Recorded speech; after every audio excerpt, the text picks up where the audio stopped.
అందరికీ నమస్కారం. Welcome to Janaganamana. Politics is all about the ground level reality.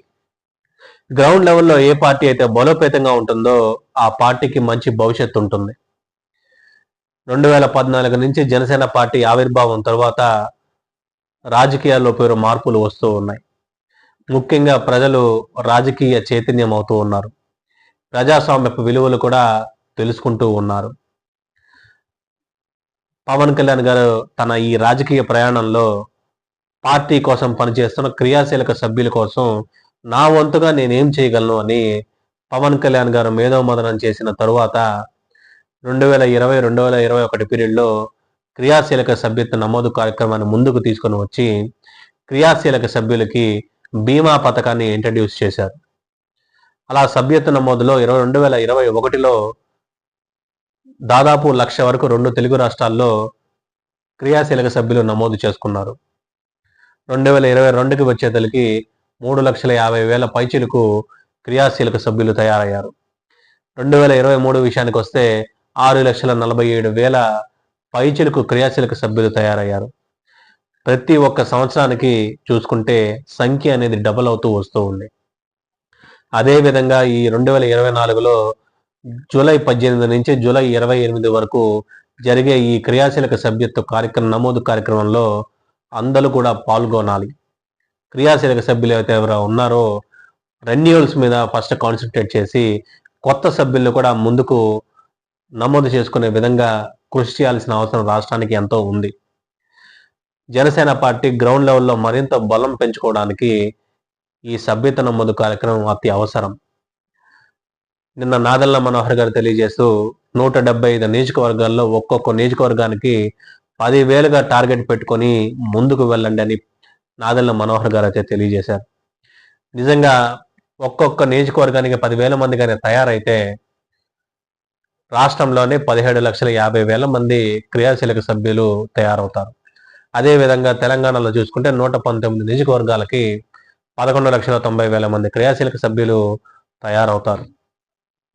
వీరందరూ కానీ రాష్ట్రం కోసం పార్టీ కోసం కానీ పనిచేస్తే ఏ విధంగా పార్టీ అనేది మరింత బలోపేతం అవుతుందనేది ఒక్కసారి అందరూ కూడా ఊహించుకోండి.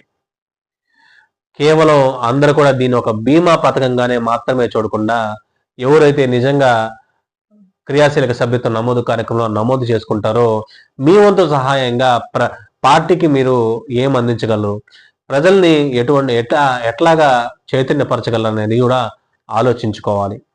పార్టీకి కానీ ఒక 10 మందిని కానీ మీరు మోటివేట్ చేసి పార్టీని బలోపేతంగా కృషి చేయగలిగితే అది నిజంగా పార్టీకి ఎంతో అవసరంగా ఉంటుంది. ఈ క్రియాశీలక సభ్యుల్లో కూడా ఇంతవరకు డేటా కానీ మనం చూసుకుంటే 344 మంది క్రియాశీలక సభ్యులు మరణిస్తే పార్టీ తరఫున ఒక్కొక్కరికి 5 లక్షల బీమా అనేది పార్టీ అందించింది.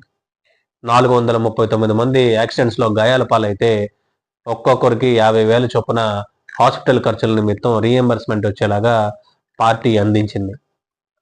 ఇలాంటి బీమా పథకాన్ని తీసుకొని వచ్చిన ఏకైక పార్టీ జనసేన పార్టీ.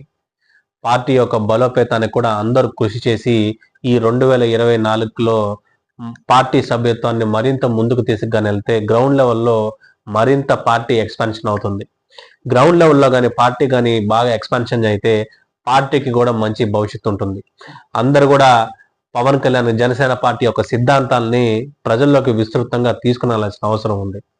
కూటమి ప్రభుత్వంలో ఉన్న అనుకూలతని ప్రతి ఒక్కరూ క్యాప్చర్ చేసుకొని ప్రజల్ని మరింత చైతన్యపరుస్తూ క్రియాశీలక సభ్యత్వ నమోదు కార్యక్రమాన్ని విజయవంతం చేసే దిశగా అడుగులు వేయాలి. కాల వ్యవధి తక్కువ రోజులే ఉంది. టార్గెట్ అనేది చాలా పెద్దది.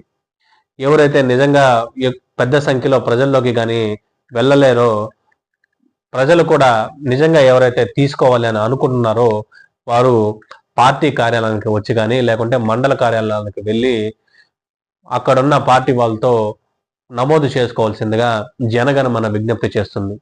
సమయ భావన కొద్దిగా తక్కువ ఉండడం, ఎందుకంటే గత సంవత్సరాలంతా చూసుకుంటే ఆ టైం డ్యూరేషన్ అయిపోయిన తర్వాత ఏదైతే 10 రోజులు పెట్టారో నమోదు కార్యక్రమం అది అయిపోయిన తర్వాత కూడా చాలా మంది వచ్చి మేము నమోదు చేసుకుంటామని వచ్చిన దాఖలాలు కూడా ఉన్నాయి.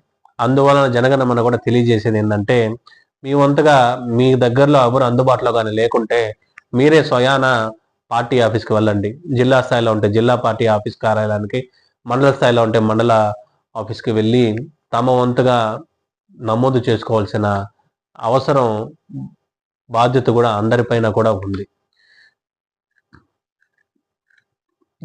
క్రియాశీలక సభ్యులు కూడా ముందడుగు వేసి తమ వంతు కృషిగా 10,000 టార్గెట్ అచీవ్ చేసే దిశగా అందరూ కూడా అడుగులు వేయాల్సిన అవసరం ఉంది.